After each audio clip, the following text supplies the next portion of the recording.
Hello tout le monde, j'espère que vous allez bien. On se retrouve aujourd'hui pour une vidéo un petit peu particulière. Je vous cache pas que j'ai un petit peu la trouille de vous la filmer.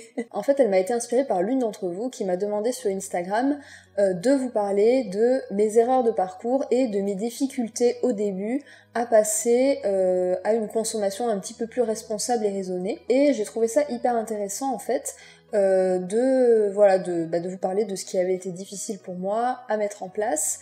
Et donc j'ai commencé à prendre un petit carnet et à inscrire ceux qui pour moi avaient été les principales difficultés rencontrées en fait depuis le départ, depuis ma première prise de conscience. Donc j'ai commencé à écrire que ça avait été compliqué au départ de revoir ma consommation dans le sens où il fallait que je consomme moins, donc revoir mes habitudes de consommation imposées et fortement influencées par les campagnes de pub, etc. qui m'incitaient à acheter constamment, donc acheter moins, c'est toujours compliqué, que c'était compliqué aussi de repérer les marques qui faisaient réellement des efforts, donc de passer entre les mailles du filet du greenwashing, que ça avait été compliqué de revoir mon référentiel de prix qui depuis le départ était indexé par Zara et H&M, donc voilà, que je me fasse une nouvelle idée de ce qu'était un prix éthique et responsable. Aussi, par exemple, qu'il avait fallu que j'apprenne à dire non, et que dire non à quelque chose, donc par exemple refuser un ticket de caisse, ou refuser un cadeau dont on n'a pas besoin par exemple, toutes ces choses en fait reviennent à dire non, et en fait c'est un petit peu la base d'un mode de vie un petit peu plus responsable, et moi je suis quelqu'un qui déteste dire non aux gens. J'ai commencé à lister tout ça dans mon petit carnet, et puis tout d'un coup j'ai eu un flash, et je me suis dit mais comment ça en fait, elle me demande mes erreurs de parcours, comme si en fait j'étais arrivée au bout, comme si moi, blogueuse green, j'étais arrivée au bout du parcours et que je vous expliquais comment faire pour vous amener avec moi vers une consommation plus responsable, et comme si en fait j'étais pas encore en chemin. Et là je me suis dit non en fait, je suis en plein milieu du chemin, je suis clairement pas à l'autre bout du parcours, donc en fait c'est pas comme ça qu'il faut que je fasse ma vidéo, c'est pas bon voilà, moi je suis arrivée au sommet de la montagne et maintenant vous pauvres grimpeurs, je vais vous donner les clés pour monter plus haut jusqu'à moi. C'est pas du tout ça en fait. Je sais pas d'ailleurs si c'est judicieux d'illustrer une consommation plus responsable par une montagne qu'il faudrait réussir à gravir pour atteindre les sommets des dieux avec Bea Johnson et sa famille de 5 qui ne produisent qu'1 litre de déchets par an, ou Marie Kondo qui nous explique comment avoir une maison sans rien qui dépasse, etc. Je sais pas en fait si ce sont des idéaux ça, parce que chacun a sa façon de vivre, chacun a sa culture, chacun a ses passions, enfin ça sert à rien en fait de vouloir atteindre un idéal, et je pense en plus que c'est très culpabilisant de s'imaginer qu'il y en a qui ont réussi et que nous on est là en galère, on n'arrive pas à mettre les pieds dans les étriers, etc. Et même on se prend les pieds dans le baudrier et on tombe par terre. Voilà, je pense qu'en fait chacun selon qui il est, il a sa façon de consommer, et c'est bien en fait d'aller dans la bonne direction, c'est bien de se rendre compte qu'il faut agir maintenant et aujourd'hui, et qu'il faut réduire sa consommation, limiter le plastique, qu'il faut limiter sa consommation de viande, voilà, il y a en fait des grands thèmes comme ça qui sont soulignés par les écologistes et qui sont urgents de mettre en place aujourd'hui, mais voilà, il faut pas se culpabiliser devant l'ampleur de la montagne. Et d'ailleurs, est-ce qu'il y a vraiment une montagne? Est-ce que c'est la même montagne pour tout le monde? Enfin bref, je vais pas rentrer dans les constats philosophiques, je pense que cette introduction est suffisamment longue. Tout ça pour vous dire en fait que je ne vais pas vous parler de mes erreurs de parcours, de mes difficultés au départ, parce qu'en fait je suis encore sur le chemin. Et donc sur ce carnet, j'ai listé un peu ma liste de la honte. Alors je vous rassure, j'ai pris un stylo, j'ai écrit 10 points, ça m'a pris 5 minutes, donc c'est pour vous dire que si je cherchais un petit peu plus, il y en aurait certainement d'autres, mais je pense quand même que c'est les 10 choses que, en tant que blogueuse écolo, ou blogueuse green, comme vous voulez, je devrais avoir honte de faire. Je vous cache pas que c'est pour ça que je redoute un petit peu de vous faire cette vidéo, parce que, oui, j'en ai un peu honte, en fait, c'est des choses que je continue à faire, c'est des choses que je pourrais faire mieux, et pourtant, je ne le fais pas, ou je ne l'ai pas fait, parce que c'est comme ça, parce que je suis encore sur le chemin, parce que mon statut de blogueuse bio ou blogueuse green ne me confère pas d'un coup le statut de Miss Parfaite ou Miss j'ai accompli ce que les autres n'arrivent pas à accomplir. Non, pas du tout, en fait, moi si je suis là, c'est pour que tous ensemble, main dans la main, en fait, on aille vers une consommation qui soit plus responsable, et chacun à son rythme, et chacun commence par ce qu'il a envie de commencer, parce que ça ne regarde que chacun d'entre nous, même si évidemment c'est un combat qui est collectif, parce que ça nous concerne tous. Mais voilà, je suis avec vous dans l'imperfection. C'est le moment de déculpabiliser, je vais vider mon sac, et interdiction de me flageller dans les commentaires, c'est interdit. D'ailleurs, dites-moi vous dans les commentaires si vous avez des grosses hontes comme ça, des trucs que vous savez que vous pourriez mieux faire, mais aujourd'hui, à l'heure actuelle, ça se passe comme ça, c'est comme ça, et peut-être qu'un jour ça évoluera, peut-être qu'un jour vous ferez mieux, mais aujourd'hui, vous êtes vous, et vous pouvez pas faire mieux, c'est comme ça. Donc dites-moi ça dans les commentaires, je serais vraiment ravie de voir vos petites hontes à vous aussi, et voilà, qu'on partage tout ça, qu'on se déculpabilise tous ensemble. Première honte, c'est notre voiture. Je vous en ai déjà parlé dans un article sur le blog il y a quelques temps maintenant, je vous remettrai l'article si vous voulez dans la barre d'infos, ça s'appelait l'écolo qui mangeait des bananes. Cette première honte, elle concerne donc notre voiture, c'est une grosse voiture 4x4. C'est la première voiture qu'on a achetée avec David il y a 4 ans peut-être maintenant, et en fait on voulait une voiture avec un très grand coffre qui puisse nous permettre de partir en voyage et d'installer un matelas à l'arrière et de dormir dedans, donc qu'on puisse avoir une sorte de mini camping-car pendant 1 ou 2 semaines, voilà, pour pouvoir voyager.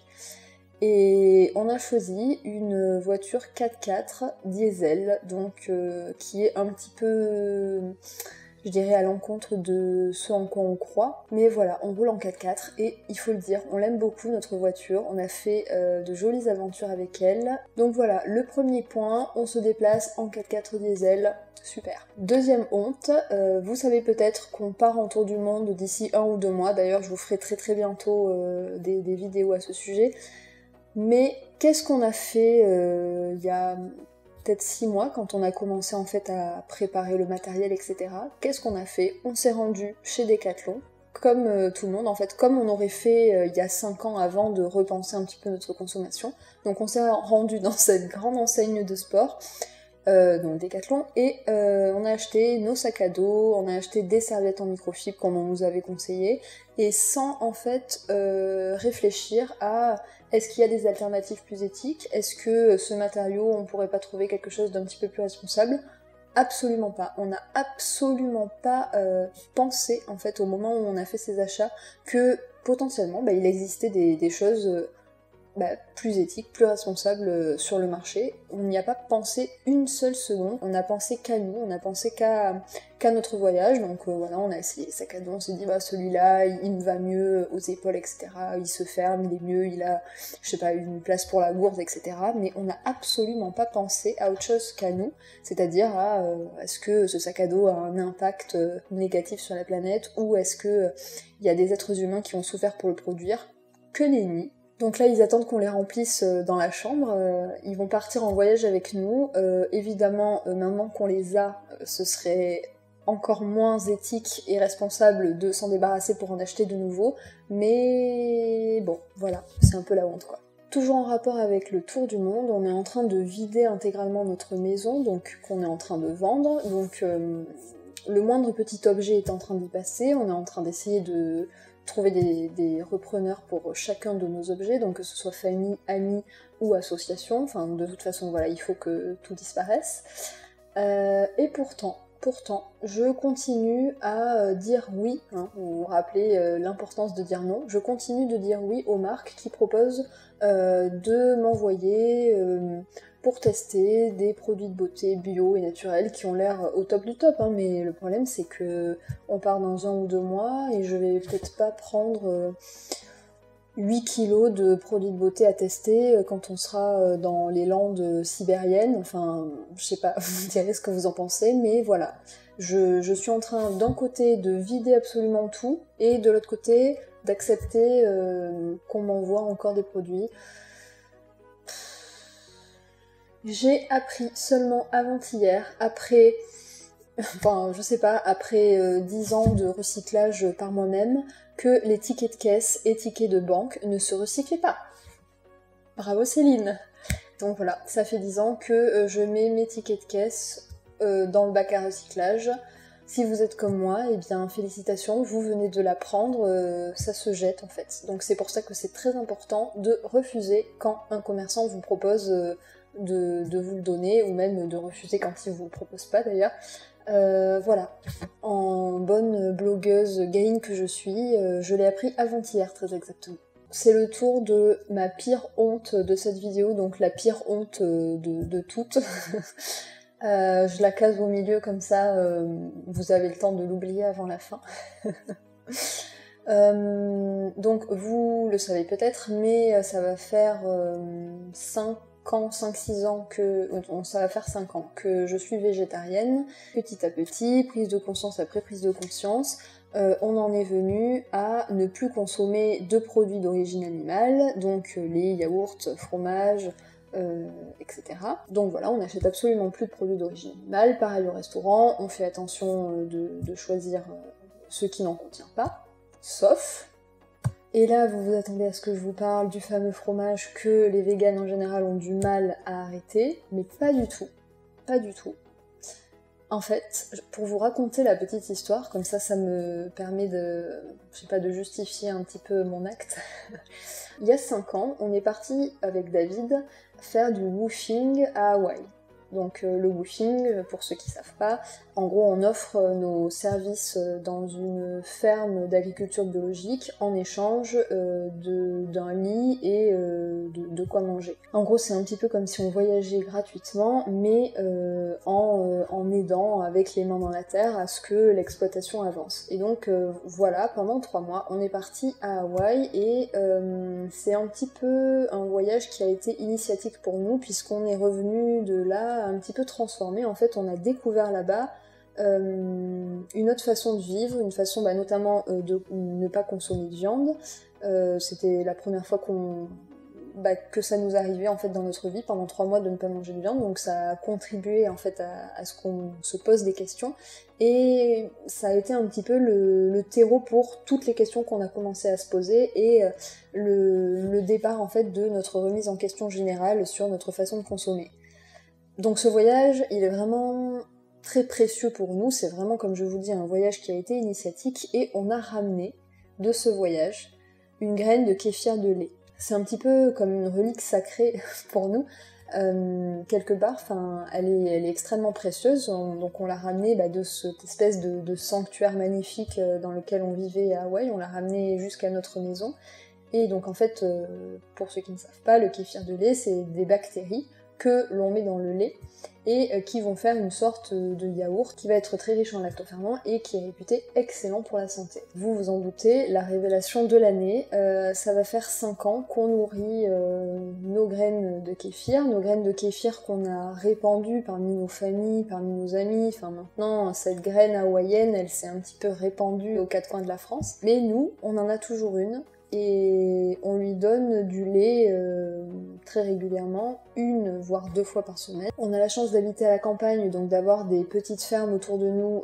qui récupèrent leur lait de façon, on va dire, acceptable. On fait aussi attention à le plus possible privilégier du lait de chèvre, mais voilà, Enfin, je suppose que si vous êtes vegan et que vous faites aussi attention à tout ça, vous savez cette espèce de contradiction dans laquelle on vit du coup, mais voilà, c'est tellement important pour nous en fait cette graine de kéfir, on envisage même peut-être de l'amener avec nous en voyage tellement, je sais pas, tellement elle est un petit peu sacrée pour nous, mais voilà, là je pense que je vous ai révélé ma plus grosse honte, ça va mieux là tout d'un coup, enfin... Je pense que je flipperai quand même au moment de cliquer sur publier la vidéo, mais là, maintenant que c'est dit, ça va mieux, ça va mieux. Pour faire passer la pilule, une petite révélation facile comme ça. On est des gros consommateurs d'avocats et de bananes. Avocats et bananes qui ne poussent absolument pas sous nos latitudes, hein, nous sommes d'accord. Alors autant, bon, les bananes, on peut dire que ça vient de Martinique, c'est français, on soutient nos dom-toms, c'est très bien. Autant les avocats, parfois ça vient d'Espagne, mais pendant des années, et ce jusqu'à il y a 6 mois. Donc là je vous parle d'une révélation, mais bon c'était... Maintenant on est bien, mais jusqu'à il y a 6 mois c'était pas bien du tout. Notre consommation entière d'eau, c'était des bouteilles. Donc à chaque fois notre recyclage était plein de bouteilles en plastique. Rien que d'y penser, ça me... ça me fait un peu de chair de poule, enfin ouais. Vraiment, notre recyclage était plein de bouteilles en plastique. Aujourd'hui, on est très fiers d'avoir des charbons Binchotan. Vous savez, c'est des espèces de petits charbons qui ont reçu une espèce de calcination un petit peu particulière qui leur permet en fait, quand ils sont dans l'eau, de récupérer tout ce qui est un petit peu substance étrangère à l'eau. Je vous en avais parlé dans une vidéo, j'essaierai de vous retrouver le lien, je vous mettrai ça en barre d'infos, mais voilà, c'est super chouette, autant économiquement que même dans la praticité, l'eau n'a plus de goût, enfin c'est une véritable découverte pour nous. On a mis ça en place il y a 6 mois, donc depuis, 0 bouteille d'eau, 0 plastique, parce que punaise du plastique il y en avait. Bon, et puis mes 3 dernières révélations, ça va concerner la mode, parce que vous le savez peut-être, mais la mode éthique c'est l'une de mes passions. Enfin voilà, je suis absolument passionnée par toutes les initiatives, toutes les marques qui commencent à émerger et à faire les choses mieux, et à montrer que c'est tout à fait possible de faire les choses mieux. Mais voilà, dans ma petite liste rédigée en 5 minutes des pires hontes qui me sont venues à l'esprit, il y en avait 3 qui concernaient la mode. La première, c'est que même si je sens que ça commence à évoluer dans ma tête et que je commence à faire de plus en plus attention, je vais privilégier l'éthique sociale à l'éthique environnementale. C'est-à-dire que je suis prête à acheter une robe en polyester qui a été fabriquée en France, donc dans des conditions acceptables, malgré le fait que je sais très bien que le polyester c'est un peu une catastrophe écologique, mais aussi pour ma santé, parce que je suis aussi consciente de tout ce qu'un tissu en polyester peut contenir comme traitement toxique. Avoir cette espèce de... je privilégie l'éthique sociale, et bon, la planète... tant pis, je me fais plaisir d'abord. J'en suis encore capable, je le sais, mais encore une fois, chacun avance à son rythme, chacun fait comme il peut. Le but, ce n'est pas de révolutionner sa vie du jour au lendemain. Moi, je sens en fait qu'avec les années, c'est en train de changer ça, que de plus en plus, je vais vers des matières naturelles, parce que je sais que c'est mieux pour tout. C'est mieux absolument pour tout. Ensuite, pour avoir un petit peu analysé ces derniers temps ma consommation Vinted, donc Vinted, pour ceux qui ne sauraient pas, hein, c'est... une application ou un site d'ailleurs qui vend des vêtements d'occasion, donc de particulier à particulier. C'est absolument addictif parce que il y a des tonnes et des tonnes de choses à trouver. Et pour avoir analysé ma consommation là-dessus, je pense que... c'est pas que je pense, c'est que je suis absolument sûre, je n'achète pas selon mes besoins quand il s'agit de l'occasion. J'ai pas encore tout à fait réglé ce problème, donc c'est-à-dire que je suis capable de faire rentrer encore dans mes placards et dans ma penderie des vêtements dont je n'ai pas besoin, qui me plaisent évidemment. Et voilà, quand il s'agit de l'occasion, ma logique n'est plus du tout acheter moins pour acheter mieux pour acheter moins, c'est... profitons du fait que c'est moins cher et que ça n'a pas nécessité de production pour se faire plaisir et acheter. Je suis un peu en contradiction avec ce comportement de moi-même, si je peux dire ça comme ça. Donc voilà, il va falloir que je raisonne un petit peu tout ça, même si, vous vous en doutez, ce tour du monde va forcément limiter mes achats, hein, puisque... encore une fois, je suis en train de vider ma maison, donc le but c'est qu'il n'y ait plus rien qui y rentre. Et puis, ma dernière honte, il s'agit d'une petite... une erreur de parcours, tiens, une erreur de parcours. Je sais pas si vous aviez vu nos vlogs en Suisse, je les remettrai si vous voulez dans la barre d'infos. Cet été, on est parti en Suisse pendant une semaine avec David, et j'avais préparé une petite sacoche avec toutes mes culottes, que j'ai oublié. Hein, il faut savoir que je suis un peu Miss Boulette, dès que je pars quelque part, j'oublie quelque chose, et là, en l'occurrence, c'était ma petite pochette avec mes culottes, et du coup, voilà, je me suis retrouvée avec la culotte que je portais sur moi ce jour-là, pour toute la semaine. Donc, je me suis dit que c'était pas possible, alors que j'aurais pu très bien, même si évidemment ça aurait été un petit peu relou, mais j'aurais pu très bien la laver tous les soirs, la faire sécher... c'était l'été, donc elle aurait pu sécher pendant la nuit et la remettre le matin, pourquoi pas, hein. Pendant une semaine, c'est pas non plus si galère que ça. Mais je suis allée m'acheter des culottes en coton bio chez H&M. Voilà, et donc ça c'était cet été. Ça faisait bien 2-3 ans que j'étais pas rentrée dans un H&M, hein, et là je leur ai fait un petit plus, je sais pas trop combien j'ai payé, mais évidemment pas grand chose, hein, puisque vous vous doutez bien que ces culottes bio, elles n'ont pas été fabriquées dans les meilleures conditions qui soient. Donc je sais pas, j'ai dû leur faire un petit plus 10 ou plus 15 € à leur chiffre d'affaires, alors que je me bats depuis des années contre ça, mais que voulez-vous, voilà, je suis humaine, imparfaite, et je suis, comme je vous l'ai dit, sur le parcours avec vous. Je suis pas devant, en fait. Voilà, c'est dit, c'est dit. En fait, j'aurais aussi dû planquer cette révélation-là au milieu de la vidéo pour que vous l'oubliez. Écoutez, je termine sur ça. Voilà, j'espère que cette vidéo vous aura aidé à déculpabiliser. Je pense que c'est très très important pour entreprendre une démarche un petit peu plus responsable. Voilà, encore une fois, le plus important c'est d'y aller petit à petit, d'y aller à son rythme. D'y aller par contre, il faut commencer parce que c'est urgent les gars, il faut y aller, mais il faut y aller petit à petit et surtout ne pas prendre peur devant l'étendue de la tâche parce que on est toujours sur le parcours en fait, on n'est jamais arrivé. Même Bea Johnson et Marie Kondo, elles non plus, elles sont pas arrivées, elles ont certainement aussi des petites révélations à planquer quelque part. Ne vous inquiétez pas, la perfection n'existe pas. Et l'important c'est vraiment l'intention. Si vous avez aimé cette vidéo, qu'elle vous a reboosté, qu'elle vous a déculpabilisé, mettez-moi un petit pouce vers le haut pour me dire que vous l'avez apprécié. N'hésitez pas évidemment toujours à vous abonner à la chaîne pour me dire que vous êtes là. Voilà, tous ensemble, hein, encore une fois, tous sur le parcours, on est tous là. Et encore une fois, n'hésitez pas à me dire dans les commentaires quelles sont vos pires révélations. Voilà, profitons de ce petit espace pour déculpabiliser tous ensemble. Je vous le propose. Voilà, c'est fini. J'ai déballé mon sac, moi ça va mieux. Voilà, en attendant une nouvelle vidéo, je vous fais de gros bisous.